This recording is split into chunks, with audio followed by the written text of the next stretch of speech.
Assalamualaikum warahmatullahi wabarakatuh. Halo anak-anak. Berjumpa lagi ya dengan Bu Guru. Hari ini kita akan belajar perkembangbiakan vegetatif pada tumbuhan. Perkembangbiakan adalah suatu kemampuan makhluk hidup untuk mempertahankan atau melestarikan keturunannya agar tidak punah. Perkembangbiakan vegetatif terjadi tanpa adanya proses perkawinan, terjadi tanpa adanya peleburan antara sel kelamin jantan dan sel kelamin betina. Adapun tujuan perkembangbiakan tumbuhan secara vegetatif yaitu untuk menghasilkan tumbuhan baru atau tumbuhan dengan sifat baru. Perkembangbiakan vegetatif dibagi menjadi dua. Yang pertama, vegetatif alami, yaitu terjadi dengan sendirinya tanpa bantuan manusia. Yang kedua, vegetatif buatan, yaitu terjadi dengan adanya campur tangan atau bantuan manusia. Perkembangbiakan vegetatif alami pada tumbuhan ada yang pertama tunas, 2. Tunas adventif, 3. Umbi lapis, 4. Umbi batang, 5. Umbi akar, 6. Geragi atau stolon, 7. Akar tinggal atau rizoma, dan 8. Spora. Yuk kita bahas satu persatu. Yang pertama tunas. Tunas merupakan bagian tumbuhan yang tumbuh dalam tanah di sekitar induk. Tunas muda akan tumbuh menjadi tumbuhan baru di sekitar induknya sehingga terbentuklah rumpun. Tunas tidak bergantung pada induknya. Meskipun induknya nanti mati, tunas akan tetap tumbuh. Contoh tumbuhan yang berkembang biak dengan tunas yaitu pisang, bambu, dan tebu. Yang kedua ada tunas adventif. Tunas adventif adalah tunas yang tumbuh di luar bagian batang. Tunas adventif dapat ditemukan pada bagian tepi daun atau akar tumbuhan. Nah, contoh tumbuhan yang berkembang biak dengan tunas adventif yaitu cocor bebek, kesemek, dan sukun. Tunas adventif pada cocor bebek terdapat pada bagian daun, sedangkan pada tumbuhan kesemek dan sukun terdapat pada bagian akar. Yang ketiga, umbi lapis. Umbi lapis merupakan lapisan daun berdaging dan berfungsi sebagai cadangan makanan. Di tengah lapisan umbi terdapat tunas. Tunas yang terbentuk di tengah umbi lapis disebut siung. Nah, siung yang terpelihara akan menghasilkan umbi baru yang lebih banyak. Contoh tumbuhan yang berkembang biak dengan cara umbi lapis yaitu bawang merah, bawang putih, daun bawang, dan bunga lili.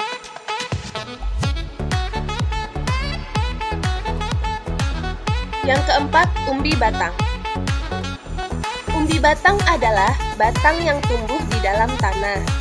Ujung batangnya menggembung dan membentuk menjadi umbi.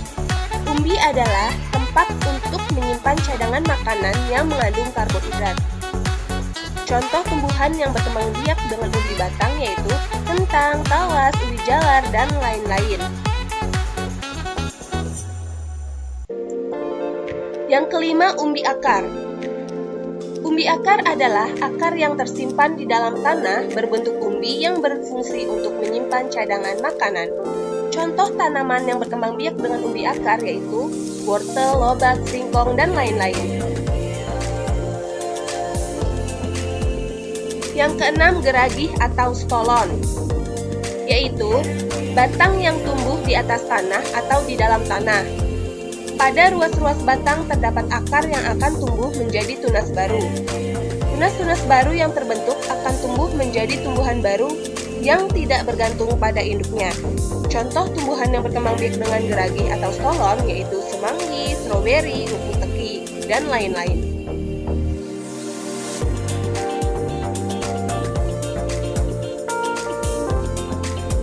Yang ketujuh, akar tinggal atau rizoma. Akar tinggal atau rizom adalah bagian yang tumbuh menjalar di dalam tanah. Akar tinggal pada tumbuhan berguna untuk menumbuhkan tunas baru. Contoh tumbuhan yang berkembang biak dengan akar tinggal atau rizom yaitu jahe, kunyit, alang-alang, lengkuas, dan lain-lain. 8. Spora. Spora adalah sel yang berubah fungsi menjadi alat perkembangbiakan. Ukuran spora sangat kecil dan memiliki bentuk seperti biji. Nah, contoh tumbuhan yang berkembang biak dengan spora yaitu jamur, tumbuhan paku, dan tumbuhan lumut.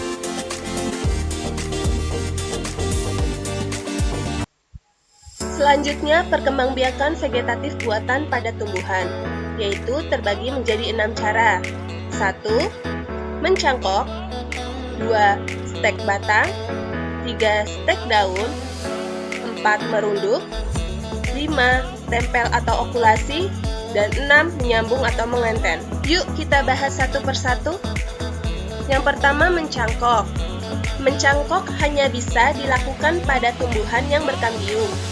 Mencangkok dilakukan untuk mengusahakan batang tanaman supaya tumbuh akar sebelum ditanam ke tanah.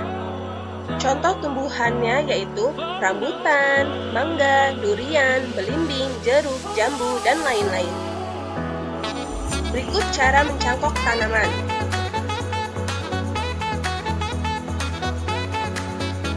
Yang kedua, stek batang. Stek batang dilakukan dengan memotong bagian batang tumbuhan.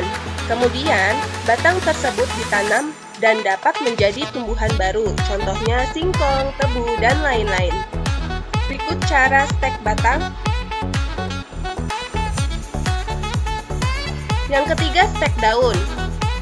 Stek daun dilakukan dengan memotong bagian daun pada tumbuhan, kemudian ditanam dan dapat menjadi tumbuhan baru, contohnya yaitu cocor bebek. Yang keempat, merunduk. Merunduk dilakukan dengan cara membengkokkan atau merundukkan cabang batang tanaman dan membenamkannya di dalam tanah. Nah, setelah tumbuh akar, batang yang dibenamkan bisa dipotong untuk ditanam. Contohnya yaitu mawar, melati, alamanda. Berikut cara merunduk pada tanaman ya.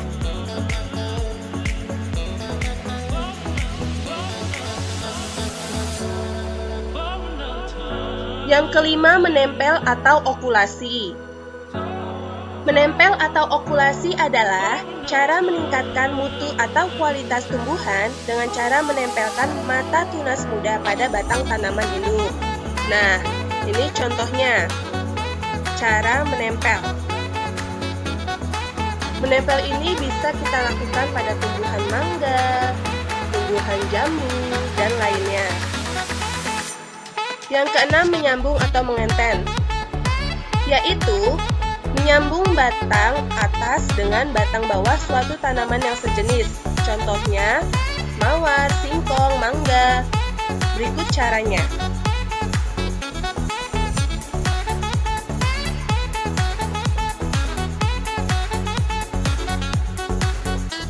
Baik anak-anak, sekian penjelasan dari Ibu. Terima kasih.